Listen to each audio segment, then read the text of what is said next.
Welcome to Let's Talk Jonesboro. Today our guest is Marc Renelique, and he is a native of Montreal and a resident of Jonesboro. Welcome, Marc. Nice to meet you. It's nice to meet you, sir. Now, Marc works for the Jonesboro Parks and Recs Department, but he has an interesting background, and he is a mentor and coach to kids all over Jonesboro who want to learn and improve their basketball skills. And Marc, we met, in fact, at Earl Bell Center one day when I was trying to burn a calorie. I got two, I think. But you were mentoring kids, and we got to talking and find out that you have a great passion for kids, you have a great passion for basketball, and you have a great history in the sport. So can you start with one?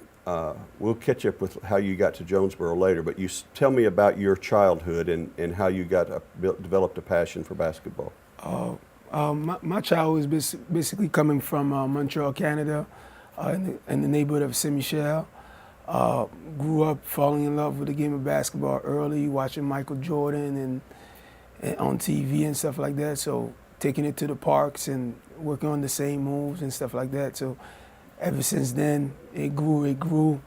Got a couple mentors to guide me along the way. Then I'm here in Jonesboro. And now you're in Jonesboro. And now I'm teaching, and it took me a long way. It gave me education, play the game at a professional level, playing college level. So it took me a long way, and I'm here now to help kids. Now, what's the name of your program? It's Reach4TheStars Basketball Academy.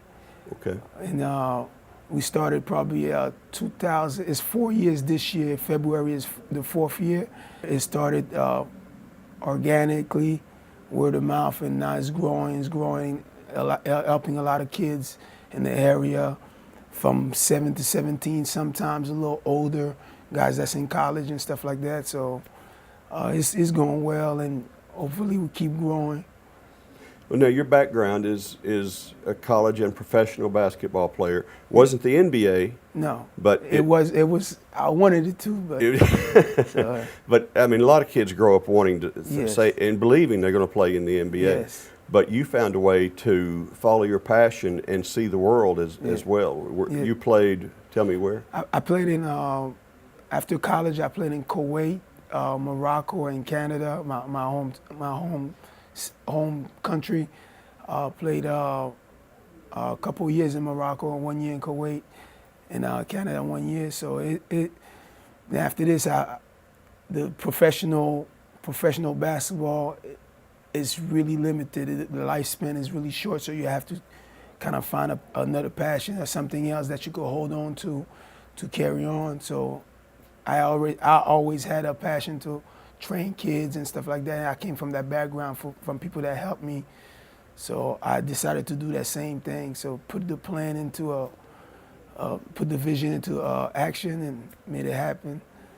So your trips to Kuwait, and I know a little bit about Kuwait Basketball League. I mean, it's hard to believe that there's a professional basketball league in Kuwait, but there is.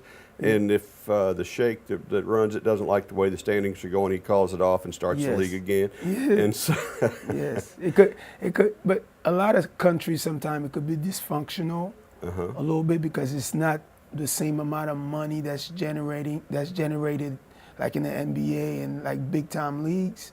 So sometimes it could get dysfunctional, but for the most part, everybody's coming in trying to earn a living and making the most of it. But you learned about people, you learned about cultures, and you learned what are some of the lessons that you want your students in Jonesboro to know about the world beyond our own neighborhoods? I would say like it's a lot for coming from Jonesboro aspect. It's a lot more diversity elsewhere than Jonesboro. That's me coming from Montreal. I've seen that Jonesboro, but Jonesboro is growing slowly, but it surely is growing and it's great. But it's a lot more. Like even kids, when they think I'm the best player in Jonesboro, you have no clue what's going on in Chicago and Canada, and so it's a lot out there. So if you got any passion in basketball, any sport, you have to put a lot of work in because you're not only competing against kids in Jonesboro, you're competing against everybody else that's around the world. So Now, what you do have in common with a lot of kids in the United States, and you didn't grow up wealthy. no, You're from Montreal. You've been around the world a little bit, but you don't have a background of privilege. far from it, far from it. My parents are actually from Haiti, the island of Haiti. They came in, they migrated to Canada in the 80s, early 80s, and they grinded. That's how they grinded a lot and bought a house and raised us. Got my sister, my brother and sister that was born, my older brother and sister that was born in Haiti, brought them in, and slowly building up. So I'm the only person in my family that got an education from college. So I understand the sacrifice that was put in front of me from my parents. So that is far from it, but there's a lot of beauty in that struggle. Also, you take a lot of lessons with it. You learn how to work hard. You looking at your parents going to work every day with no education, trying to make something happen. So you learn from it and you grow from it also, and you make something. You're trying to break that cycle and make something out of it, so your kids could become better than you were. So, Mark, what did your parents do? my mom is a home nurse. She was a home nurse. She's still doing it. My dad is a cab driver. He owned his store, clothing store at one point, but he now is a cab driver in the city of Montreal. So And how many days a week did he work? every day, 7? every day. It's slowing down a little bit. They're getting a little older, but every day. But yeah, Yeah. he buckled his chin strap Yes. and got work done every day. didn't he? Yes. Now, that taught you, but you also found an opportunity for an education. But a lot of kids don't know what they want to be.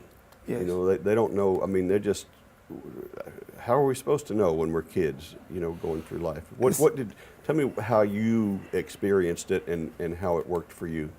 I mean, I kind of got lucky a little bit because my passion was basketball, and I just found it on my own and was able to go through it. But a lot of it has to be activities in the neighborhoods and programs and stuff like that to incite the kids of seeing different opportunity, and not only sport. It's not always about sport. Sometimes kids don't want to play sport, but you gotta have different avenues. But me, I got lucky and I just pushed through what I saw I could be good at. But every other kid, I would say, like, try everything, trying to find something that sparks your attention, sparks your passion out of you, and go for it. Because I believe everybody got a talent, everybody got something they could be productive at. It's just you have to find it and channel all your energy in it. So Find your passion, Yeah. Nurture it, and let it open the doors. Yes. And it opened the door to you for education, Yes. which you, in our previous discussion, you said that you were not real interested in education, No. but you still found value in it, and you have a degree. Yeah. And tell me how that kind of evolved for you. I mean, at first I had to go to school because you don't have a choice as a kid. And Don't we all? yeah, and after this it was, hey, you have to get the grades so you could stay on the court and play basketball. In college, you gotta meet a certain criteria so you could keep playing. So, and after a while, it's like, hey, I'm actually close. Right. Let me finish this thing out. And now all of a sudden you become a great student. So it comes from, you have to, then after this, it's like, hey, I might as well do it. I've been doing it for a long time now, so let me get the grades and get that diploma. So the schoolwork you did because of your passion, but your passion led to an education, which Yes. opened so many more doors. Yes. Tell us what you learned from living in other countries.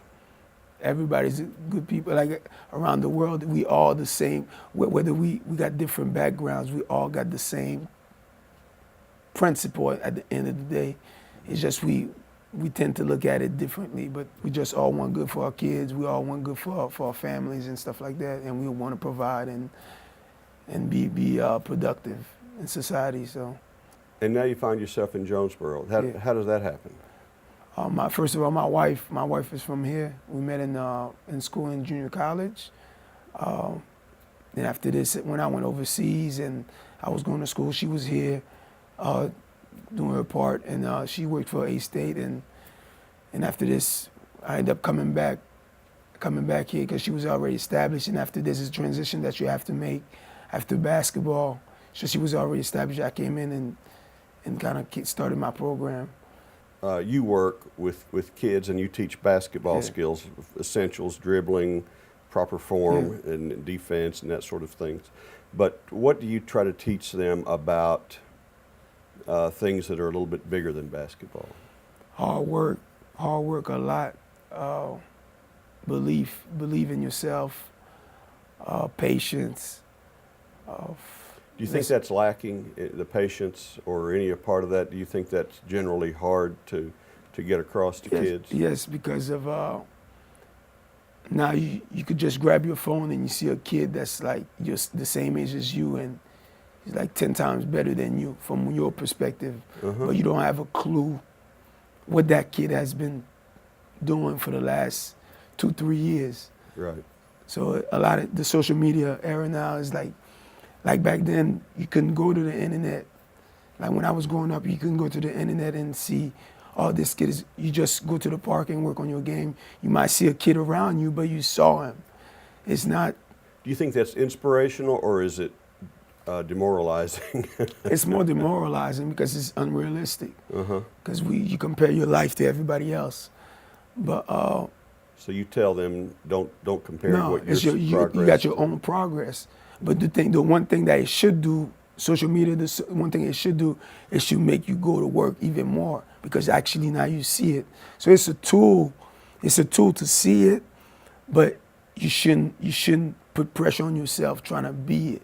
Or give up. Yes, yes. And I see that a lot here. Is like kids will look at a kid and say, oh, it's too far ahead. No, put the work in the next 2-3 years, you could be better than that kid. That's right. So it's that's the only thing I see really with social media that could be a counter to the growth of any young athlete. Right. That's a great story. And Jonesboro Parks and Rec, we serve thousands of kids, you know, in all the various sports. So it's very well established, and a lot of participation in the community. And so this is a vehicle, and you're the example of how sports, anything you want to do, can lead you to something better in life. Yeah, definitely. And so now you're in Jonesboro. You're serving as a good leader, a mentor in Jonesboro. What's in the future for you? What's Mark got in the future? Ooh. Hopefully help as many kids as I can. I really feel there's like, for instance, in Jonesboro and everywhere that I've been, like there's a lot of talent, there's a lot of potential. It's just sometimes they don't know it. Like I see it, and I feel like that's my job. Maybe it's, I don't know, maybe because I've been through it, but I feel like it's my job to tell her, hey, keep pushing. You might be really good at this, at that. So that's what I'm trying to do the most now, is like really help kids tap into their potential, because potential don't mean anything if you don't put the work in. So that's what I'm trying to do. There's a lot of talent right now, even like right now, kids that I'm training right now, I see it down the line, 2-3 years, oh, this kid's gonna be amazing if they put the work, or if she put the work. So it's all about them believing in that vision and molding that vision into their own personality, and be able to just grow with it, and sky's the limit for them. So that's wonderful. Mark, thank you. Because Mark is not bilingual, trilingual, I'm going to let him sign off for us. And so, Mark, if you'll say thank you for watching Let's Talk Jonesboro in Creole and French. I'd love to hear it. Okay. Thank you for watching Let's Talk Jonesboro. Merci en pile pour regarder Let's Talk Jonesboro émission, Let's Talk Jonesboro 1. In French, it will be merci beaucoup d'avoir écouté l'émission Let's Talk Jonesboro. So the first one was English, Creole, French. Very nice. So Merci beaucoup. Merci beaucoup. I didn't know you had French. I learned it from you, brother. Thank you very much.